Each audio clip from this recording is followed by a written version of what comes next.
मोदी से पंगा लेना दीदी को पड़ा भारी। अब ममता बनर्जी की गिरफ्तारी की है बारी। ममता बनर्जी ने लगाया तिरंगा यात्रा पर ब्रेक। बीजेपी बोली मोदी से दुश्मनी या देश से बैर।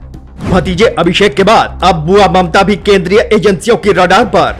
भारत की मौजूदा राजनीति में कोई दो राजनीतिक दल बीजेपी की राह का रोड़ा बने हुए हैं, तो वो है बंगाल पर राज कर रही टीएमसी और दिल्ली की सत्ता संभाल रही आम आदमी पार्टी। बंगाल और दिल्ली तो ऐसे राज्य हैं जहां सत्ता की चाबी बीजेपी से अभी बहुत दूर नजर आती है। यही कारण है कि आम आदमी पार्टी और टीएमसी केंद्र की मोदी सरकार पर यह आरोप लगाते हैं कि वो राजनीतिक दुश्मनी का बदला ले रही है। अपनी मुखरता के लिए जानी जाने वाली बंगाल की मुख्यमंत्री ममता बनर्जी भी अब मोदी सरकार के सामने घुटने टेकती हुई नजर आ रही है। कहीं न कहीं उनके मन में भी यह सवाल दौड़ रहा है कि कांग्रेस के मुकाबले मोदी सरकार में केंद्रीय एजेंसियां सख्ती से निपट रही हैं। बंगाल चुनाव के दौरान से लेकर अब तक बंगाल की धरती कई बार खून से लहूलुहान हुई है। राजनीतिक हत्याओं का नंगा नाच हुआ है। देसी बमों का इस्तेमाल तो मानो वहाँ खेल खिलौने जैसा है। बंगाल चुनाव में ममता बनर्जी ने अपनी छाप तो जरूर छोड़ दी, लेकिन अब वो ऐसी मुसीबत में घिरती हुई नजर आ रही हैं, जिसके चलते दीदी को भी डर लगने लगा है कि ईडी और सीबीआई उनसे सख्ती से निपटेंगे।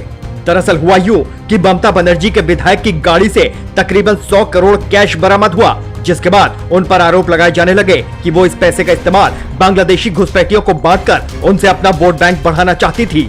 ऐसा नहीं है कि ममता बनर्जी पर बांग्लादेशी रोहिंग्या को बसाने का आरोप पहली बार लगा है। ममता बनर्जी ने अपने लेटेस्ट बयान में कहा कि बांग्लादेशी घुसपैठिए नहीं बल्कि शरणार्थी हैं। तो ऐसे में उन पर क्यों न शक किया जाए कि वो बांग्लादेशी रोहिंग्या को बंगाल में बसाने का काम कर रही हैं।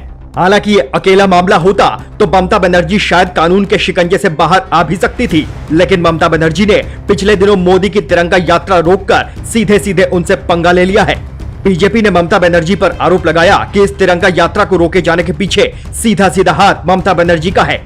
उन्होंने आगे कहा कि बांग्लादेशी रोहिंग्या मुसलमानों से ममता बनर्जी का लगाव ही उन्हें तिरंगा यात्रा रोकने पर मजबूर कर रहा है, जबकि ममता बनर्जी की तरफ से कहा गया कि उनका ऐसा कोई इरादा नहीं था कि तिरंगा यात्रा को रोका जाए।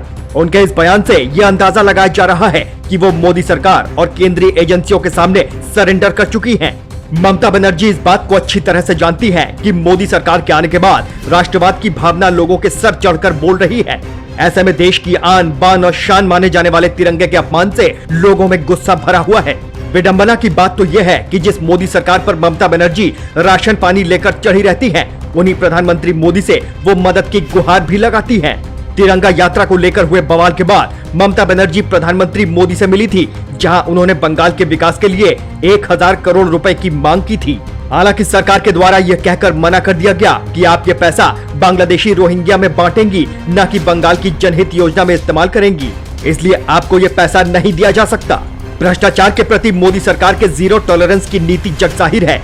इसी के चलते दिल्ली के उप मुख्यमंत्री मनीष सिसोदिया और महाराष्ट्र से शिवसेना के राज्यसभा सांसद संजय राउत भी उनके रडार पर हैं।